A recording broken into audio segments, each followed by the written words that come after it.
Hello. Aloha, I love that picture. That's a great one. That's the word. Yeah, look at that cut, that fringe. It's great. I love the tie and what color was that thing? I think it was like blue or black, dark blue or black. It's good How are stuff. you? I'm good, brother. Thank you for asking. How about you? Good, thank you. Good. I mean, we're starting to get feel a little freer, safer. Yeah, no question. No question about that. I'm not a pessimist. In fact, I'm an optimist. I just hope that all these other countries that are knee deep in it again or up to their necks in it, like India and South America. And South America worries me because that's close. Right. Although the India thing, like you said, is just outrageous. So, I mean, you really feel for it when you see those, the numbers are just staggering. It's kind of like much worse than where we were. Oh, So, yeah, absolutely. Yeah. it is mind boggling. Let me go in my music room Thanks, brother. one second. I'll walk you over there. Love it. Get a little I'm just tour. sorry, I didn't see the time going by so quickly. I'm working on a track. So, No worries, dude. Thank you for being available. I mean, oh, no problem. Every day's Sunday for me now. now it sounds much better all of a sudden. You must have a cavernous space you were just in. I love it. Well, that's my living room. This has got all dead. This is my music room, so it's all dead. No, it's perfect. Perfect. All All right. all right, brother. Well, first, a huge aloha, a bunch of gentle, socially distanced hugs and high fives, and a big mahalo. Welcome back, Peter, my brother. Thank you so much. It's good to talk to you again.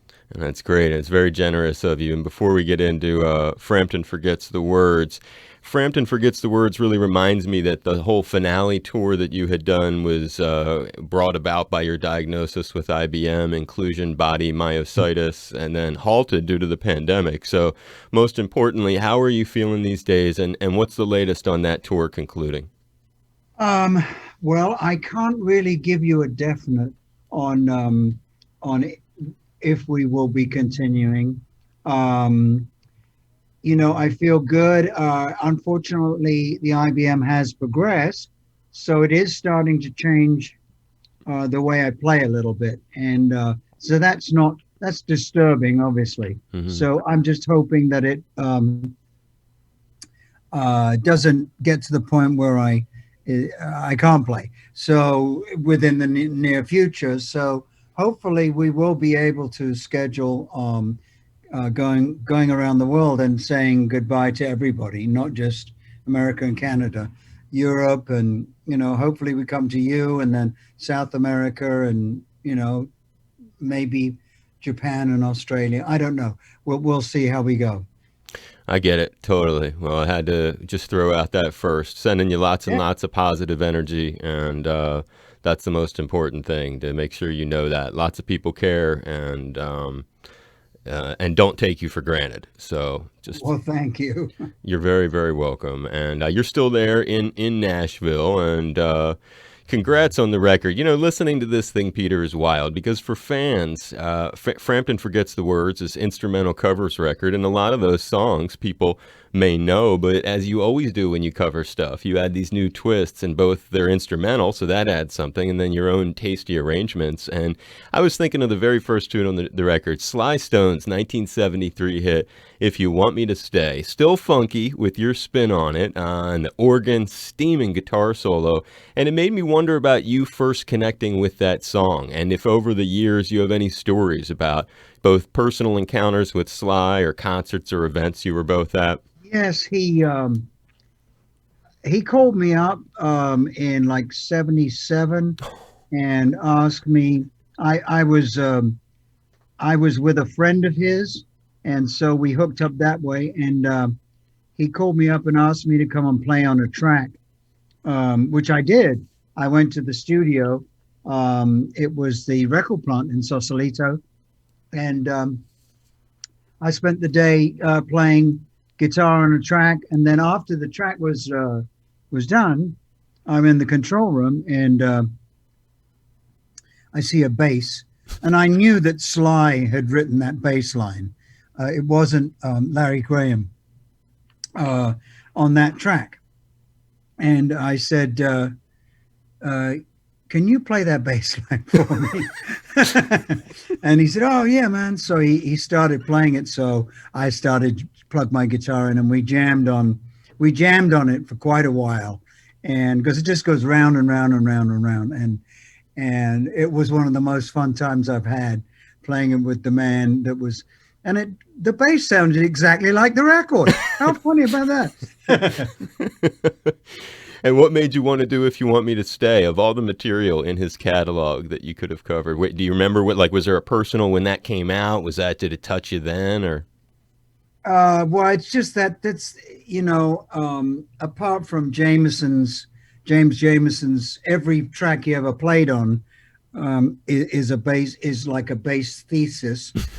Um, really is. Mostly Reach Out by the Four Tops is one of my all-time favorite complete bass parts, which I have learned. But Sly, that song it's one of those ones that just gets you. And um, it's very close. It's very, very close to Sunny, by Bobby Hebb. Ah, I never. uh, the bass line, the chord sequence is very, very similar. But if you listen to them back to back, you'll see what I mean. But the song is completely different, obviously. But it's got the same kind of chord changes in it. And I've always loved that. And so, yeah, it was obvious to me that that's the one I wanted to do by Sly. And it's cool because there's so many genres. I mean, from Sly Stone and the funk in the early 70s, you've got this lush cover of Radiohead's Reckoner. And it's one that fans may have actually heard first because that was a single before Frampton Forgets the Mhm. Words came out. Is there a story of any kind of personal connection to Tom York or anyone in the band? And have they offered feedback similarly any of these songs? Because you think about them and you think, wow, I wonder what these people think with a guy like Peter doing this kind of version of their tune. Yeah, I've heard that if you don't hear from Tom and Johnny Greenwood, it's okay. But so I have not heard from anybody Wow. about any of the tracks. Okay. So they either hate them or they're okay with them, but they don't want to tell me. And that's cool too, because I mean, as we Yeah. said, you do these versions that are really your own, and that's I think when someone covers a song, you can take it in a couple ways, and making it your own certainly is a cool one. And again, on the note of styles, as we go through this record, and making each song your own, from Dreamland, the song co-written by the late Jaco Pastorius, to completely different directions, like that hit from the mid 60s recorded by Marvin Gaye, One More Heartache. And when I'm listening to that, first there are these cool effects you use on your guitar, almost like a Leslie speaker kind of thing on the guitar. Forgive me for not knowing what that is. Can you just tell us a little bit about that sound? I'm trying to think which track again. One More Heartache. Oh, okay. Yeah, I think there's some Leslie guitar in there somewhere. So you Uh, plug your guitar into a Leslie to do that kind oh of deal? yes, yes. And on stage, as well as the studio, I have two Leslies on stage that I feed from my main Marshall. And ever since I started with Frampton's Camel, uh, we played with Poco quite a bit. And Rusty Young was the pedal steel player in the band, and he was a one of a kind. He never played through an amplifier. He only played through a Leslie speaker cabinet, and the sound of the pedal steel was wild. I just Right. loved it. And I had played in the studio through a Leslie on Wind of Change album Hmm. and Frampton's Camel. It was kind of George Harrison did it a lot, and a lot of people would put their guitar through the Leslie. So I did, but then I started using it live.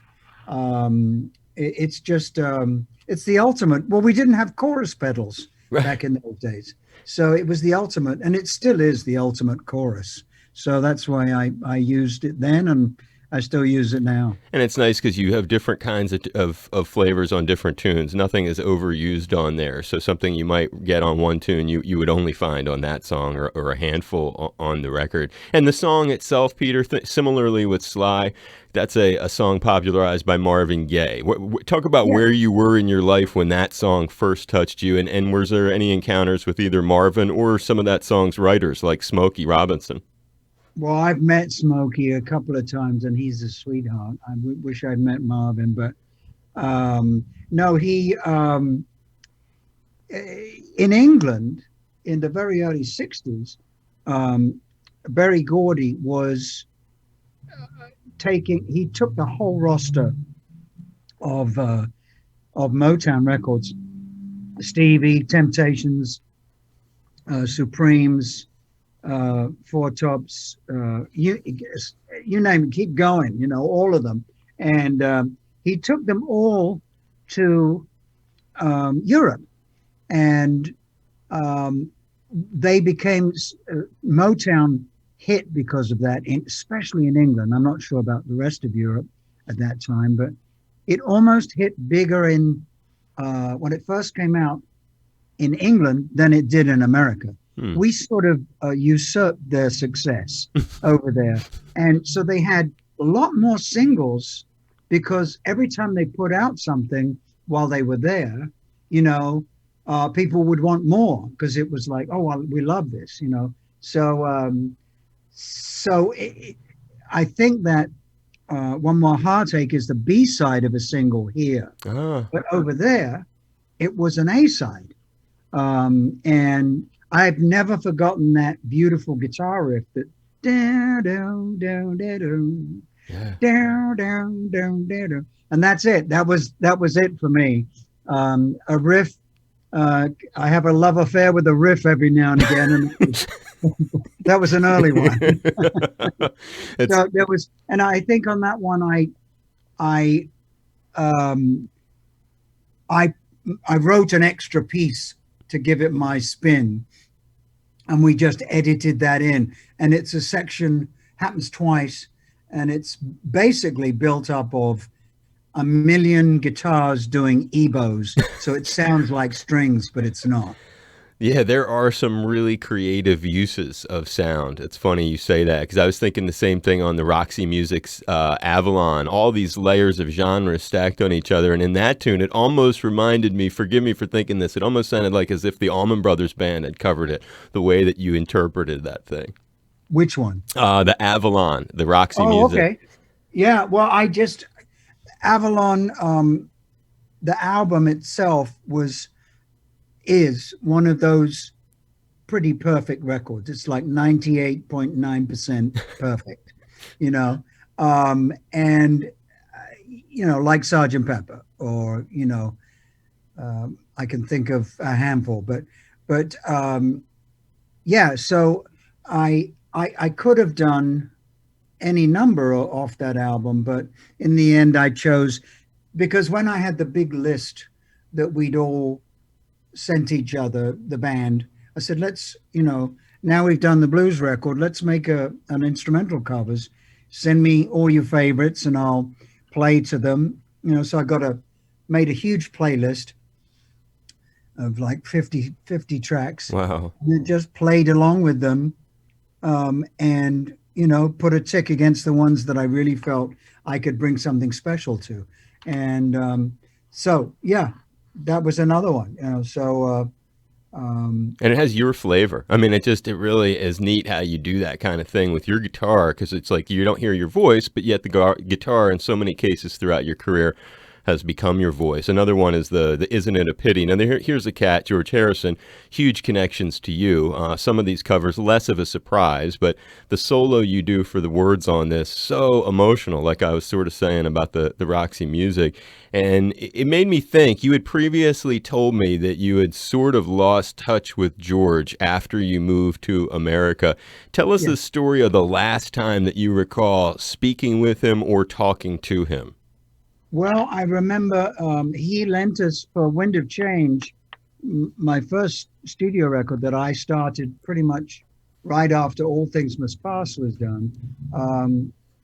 he lent me a whole bunch of acoustics for that. He just sent them to the studio, which was great.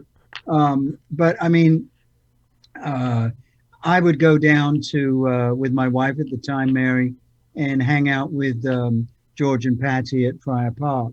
So yeah, he was a very good friend to me, and I really feel bad that because of me being in America and him being in England, and we lost touch. So, but yeah, fantastic times with George. And that was the last time that you saw him around then. Yes. Wow, that's interesting how these cats populate different pockets of your life. And another musician associated with you is covered on here, Stevie Wonder. I don't know why. Now this has this tasty Fender Rhodes sounding keyboard behind your soaring guitar, builds to this ferocious emotional climax.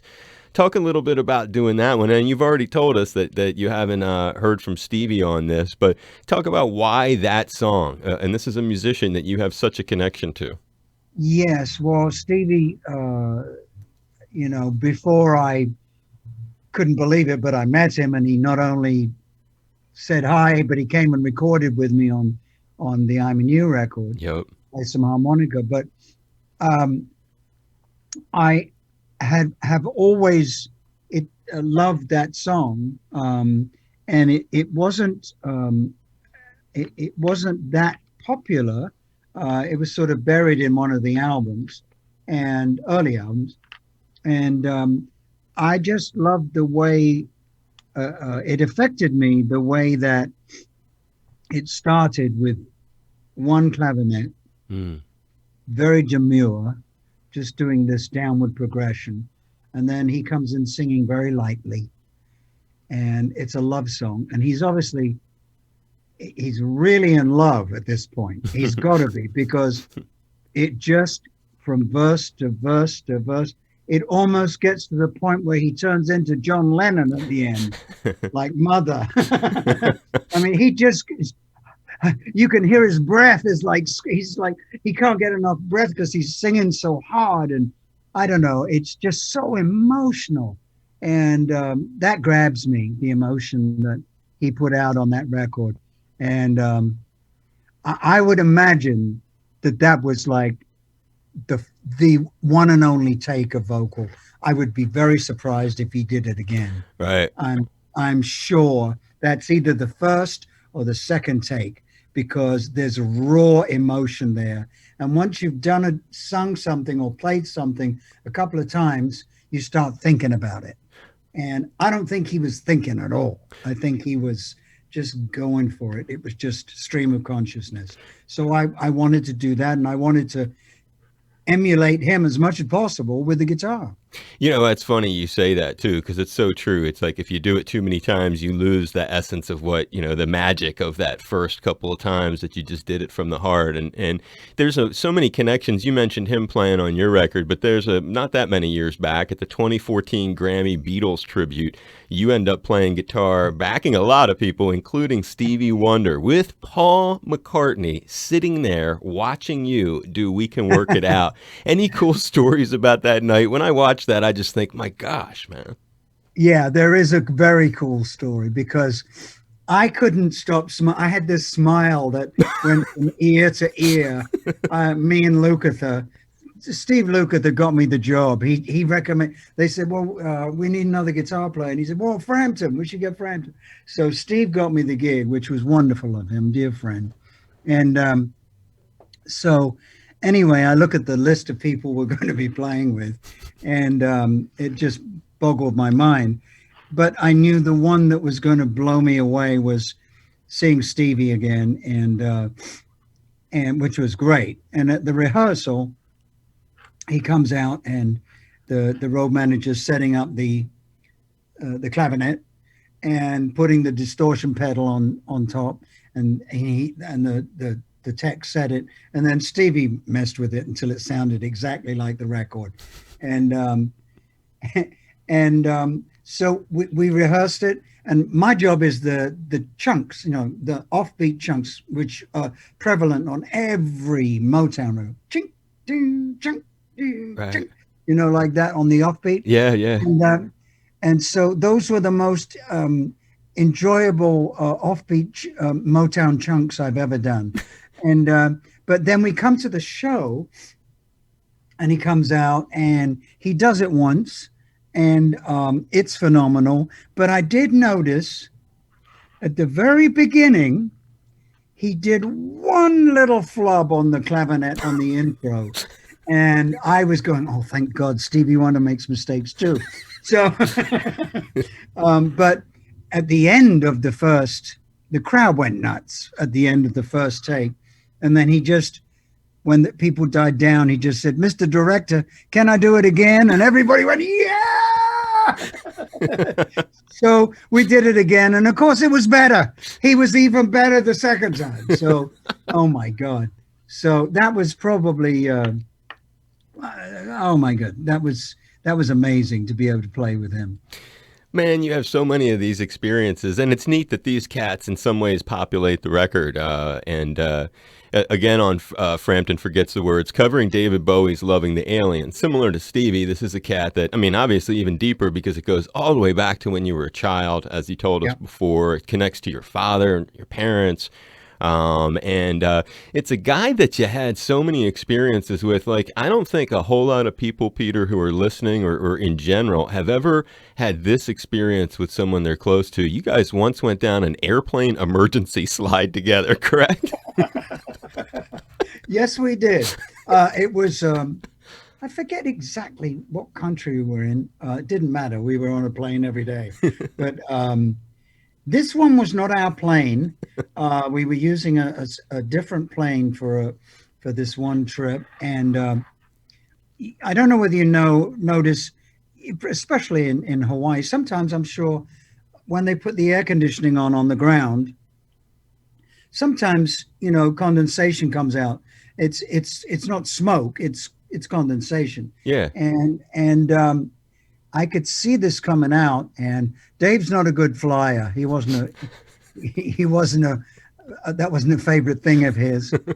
And all of a sudden, him and Coco, who was his assistant, manager assistant, and him, as soon as they saw this condensation, they started saying, "Fire, fire, smoke, smoke," whatever it was. I can't remember. Smoke, smoke.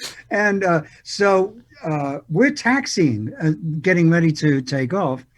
And Coco ran for the back door, the emergency exit. And then I see the stewardess, sorry, flight attendant, that dates me. The flight attendant running after her and say, "Don't open that," because we were pressurized already. And so she stopped her, and then the pilot stopped the plane, taxied back, and they pulled it was a 727. So in those days, they just pulled a lever, and the back end of the tail just fell off, and there was a slide that came out straight away. And I'm sitting in a seat towards the back, and Dave comes down the aisle and just grabs me. He said, "Come on, Peter, let's go." And he pushes me, he grabs me and throws me down the slide. And he came, but he put me out.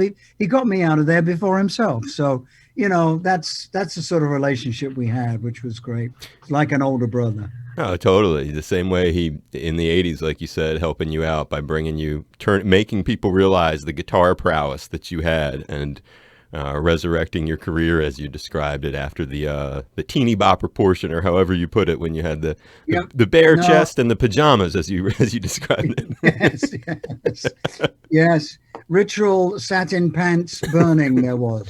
What's funny is like the diversity still for a cat who's so known as a rock guy.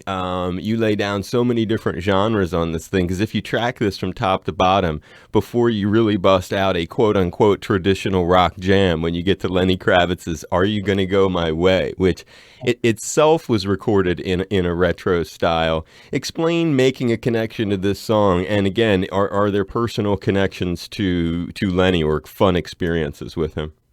No, I have never met Lenny. Wow. Always been a huge fan. He's a terrific talent. Obviously, he can play every instrument known to man, and and does, and played everything on that original record. And it was just something the band, or we all thought, we need a rocker. We need something. We don't have a real out and out rocker. So that's why that came up. And I said, oh, let's try that. Let's give it a go.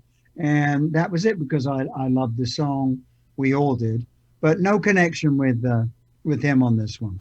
It's cool though that you just did it because you like the tune, and funny that you said you needed a rocker, because when you look at that playlist, you kind of have so much diversity going on. You might say, "Hey, we forgot to put a rock jam on here." Right, exactly. So there it is, and yeah, it was fun to do.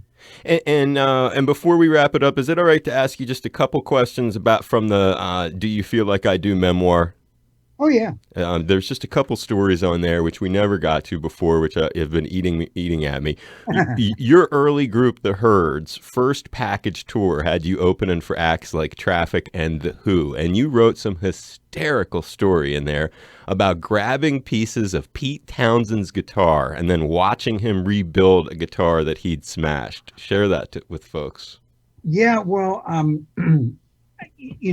we were just bowled away that we got on this Who Tremolos Traffic tour, and it was a big break for us.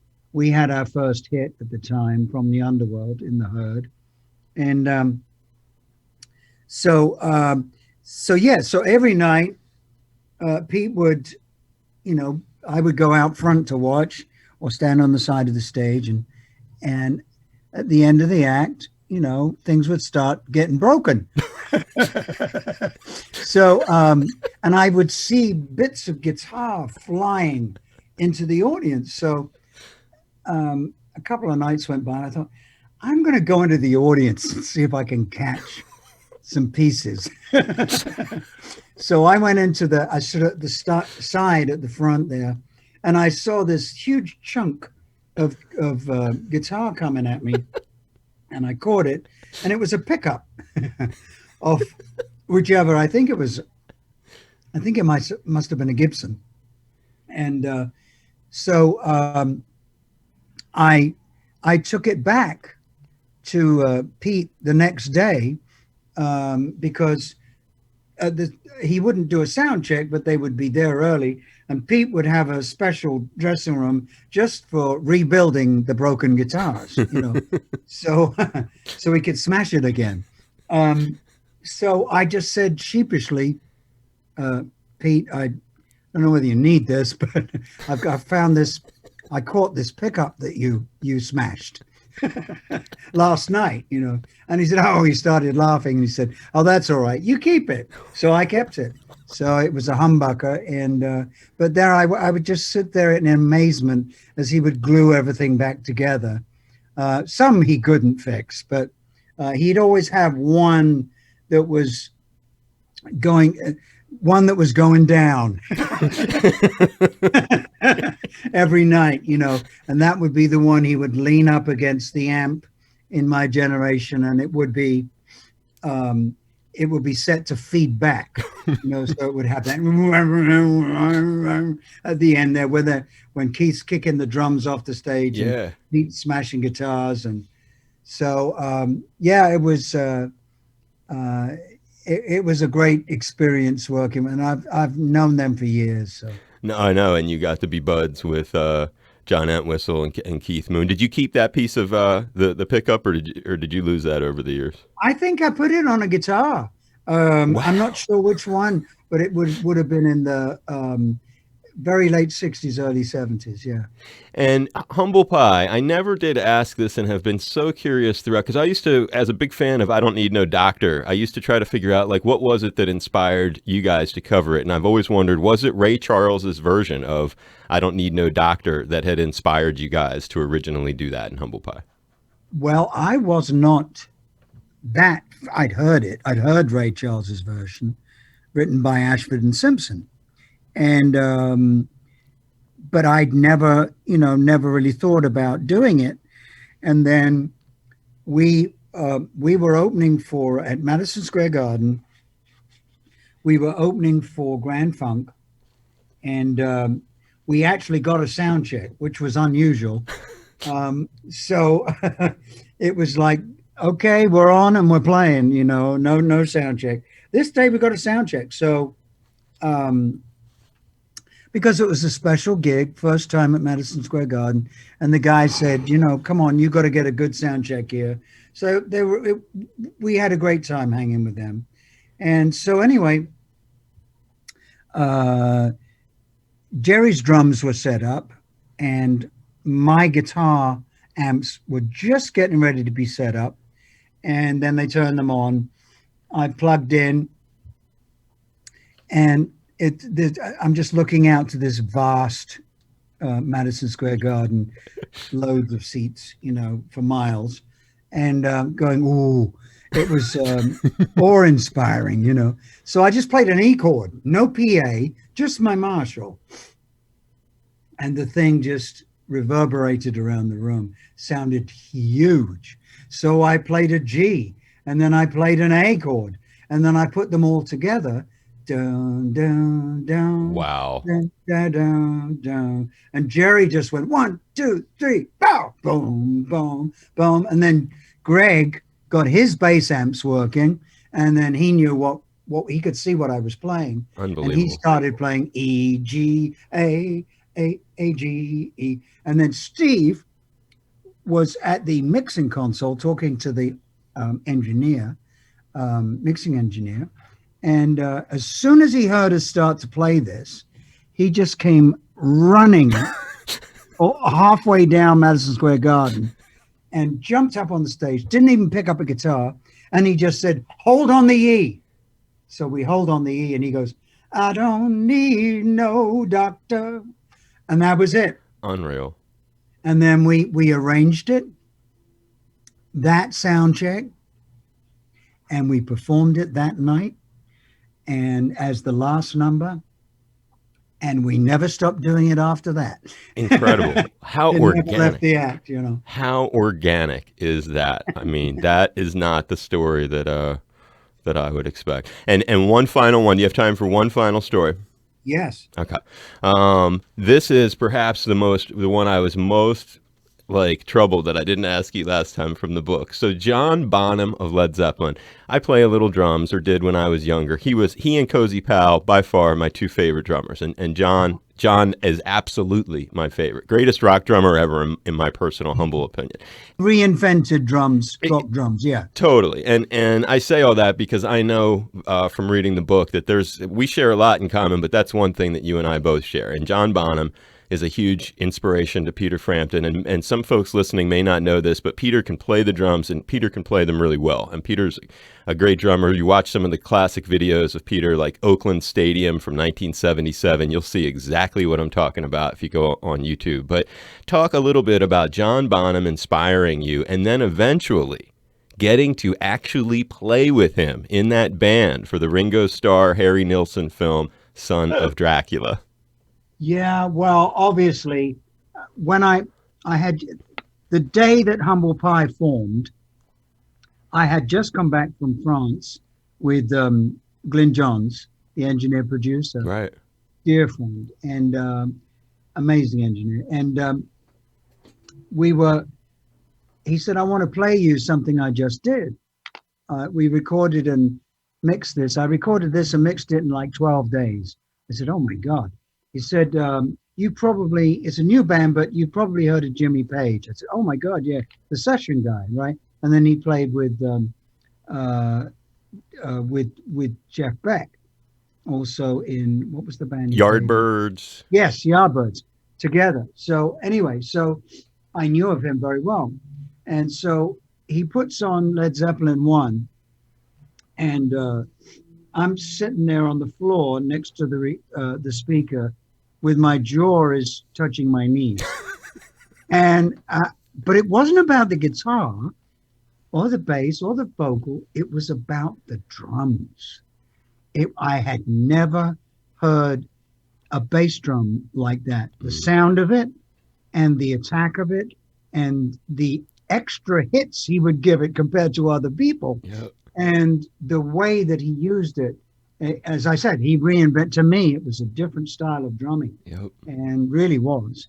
And so, anyway, he's always been my favorite rock drummer. And then I met him on Led Zeppelin. Came to see us play. Um, we were on tour. I forget where it was, and we hung out with them after the show, and I got to hang with John and everybody. And so, yeah, I knew him pretty well. And in LA, I'd see him in the club, and we'd hang out and stuff. So, and then Ringo asked me, would I be in the band in the film that he was doing with Harry Nilsson? And I said, yeah, of course. He said, we'll have different members in different, locations. So the first one was Keith Moon, um, but Klaus Warman on bass, obviously. And then the second session was Bonham, and but we couldn't plug in to play, so we were just sort of like, it was very frustrating. And when we did finally plug in to play, the director shut us down because they needed to be able to think. So they didn't want the band playing; they just wanted the band miming. But I did get to jam with them a little bit, which was phenomenal. And you told him what an inspiration he was to you. Oh, absolutely, always. That's so cool. And what great stories you always have that you're sharing. Peter Frampton back with Frampton Forgets the Words, and so many different ways, so many different styles and ways that people can see your own love for a variety of kinds of music. And fingers crossed that you get to complete this finale tour, Peter, and share some of that music on stage with folks. No plans for any kind of promotional thing for the record at the moment, huh? Not right now, but seeing as things are opening up again, we need to have a powwow with my management and agency and work out if this is going to be possible or not. Well, hopefully you can bring it to Hawaii, where and you had mentioned Toto. It's funny, my listener Steve, the mystery emailer, he sends me all these facts about people who have played here, who he knows I'm going to be talking to.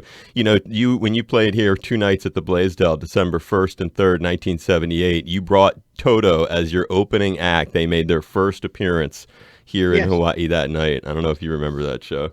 Mm-hmm. Oh, I couldn't forget it because I loved the band and I was petrified of Steve Lukather. So he was just so good and so young.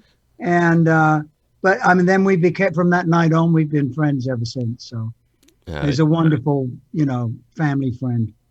I hope you had fun today. Was this okay? This was wonderful. I really appreciate it. Aloha, everyone. It's Peter Frampton. Yes, once more, I've returned to Hawaii Public Radio. It's always good to be on Off the Road with my friend Dave Lawrence, but it's only possible due to our members. How about becoming one now? And a big mahalo from me to you. Fantastic. Big hugs, brother, and just so grateful. Right. So grateful for your time. Every time, Peter. Really means a lot to me. We'll do it again. I look forward to it. Stay safe, my brother. All right, Dave. Good talking to you. Aloha. Thank you.